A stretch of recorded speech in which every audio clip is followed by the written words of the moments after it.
امام حسن بصری نے بیان کیا، ان سے ابو بکرہ نفی بن حارث رضی اللہ عنہ نے کہ ہم نبی کریم صلی اللہ علیہ وسلم کی خدمت میں حاضر تھے کہ سورج کو گرہن لگنا شروع ہوا۔ نبی کریم صلی اللہ علیہ وسلم اٹھ کر جلدی میں چادر گھسیٹتے ہوئے مسجد میں گئے، ساتھ ہی ہم بھی گئے۔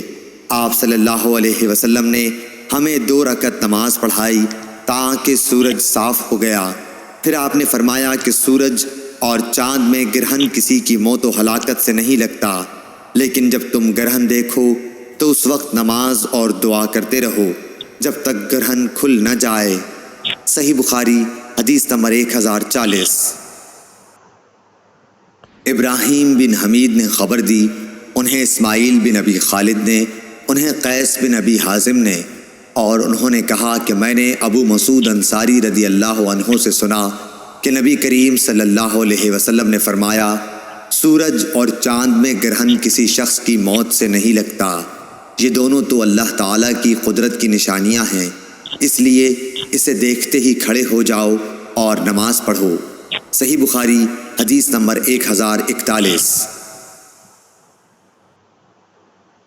اصبغ بن فرح نے بیان کیا، انہوں نے کہا کہ مجھے عبداللہ بن وہب نے خبر دی، انہوں نے کہا کہ مجھے عمرو بن حارث نے عبد الرحمن بن قاسم سے خبر دی، انہیں ان کے باپ قاسم بن محمد نے، اور انہیں حضرت عبداللہ بن عمر رضی اللہ عنہ نے نبی کریم صلی اللہ علیہ وسلم سے خبر دی کہ آپ نے فرمایا، سورج اور چاند میں گرہن کسی کی موت و زندگی سے نہیں لگتا، بلکہ یہ اللہ تعالیٰ کی نشانیوں میں سے 2 نشانیاں ہیں، اس لیے جب تم یہ دیکھو تو نماز پڑھو۔ صحیح بخاری حدیث نمبر 1042۔ زیاد بن علاقہ نے بیان کیا، ان سے حضرت مغیرہ بن شعبہ رضی اللہ عنہ نے کہ رسول اللہ صلی اللہ علیہ وسلم کے زمانے میں سورج گرہن اس دن لگا جس دن آپ صلی اللہ علیہ وسلم کے صاحبزادے حضرت ابراہیم رضی اللہ عنہ کا انتقال ہوا۔ بعض لوگ کہنے لگے کہ گرہن حضرت ابراہیم رضی اللہ عنہ کی وفات کی وجہ سے لگا ہے، اس لیے رسول اللہ صلی اللہ علیہ وسلم نے فرمایا کہ گرہن کسی کی موت و حیات سے نہیں لگتا، البتہ تم جب اسے دیکھو تو نماز پڑھا کرو اور دعا کیا کرو۔ صحیح بخاری حدیث نمبر 1043۔ عروہ بن زبیر رضی اللہ عنہ نے بیان کیا، ان سے ام المومنین حضرت عائشہ صدیقہ رضی اللہ عنہا نے کہ رسول اللہ صلی اللہ علیہ وسلم کے زمانے میں سورج گرہن ہوا تو آپ نے لوگوں کو نماز پڑھائی۔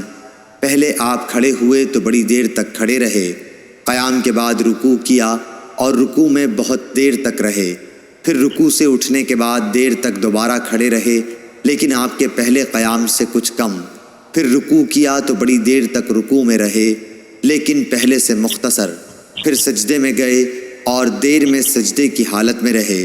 دوسری رکعت میں بھی آپ صلی اللہ علیہ وسلم نے اسی طرح کیا۔ جب آپ صلی اللہ علیہ وسلم فارغ ہوئے تو گرہن کھل چکا تھا۔ اس کے بعد آپ صلی اللہ علیہ وسلم نے خطبہ دیا، اللہ تعالیٰ کی حمد و ثنا کے بعد فرمایا کہ سورج اور چاند دونوں اللہ کی نشانیاں ہیں اور کسی کی موت و حیات سے ان میں گرہن نہیں لگتا، جب تم گرہن لگا ہوا دیکھو تو اللہ سے دعا کرو، تکبیر کہو اور نماز پڑھو اور صدقہ کرو۔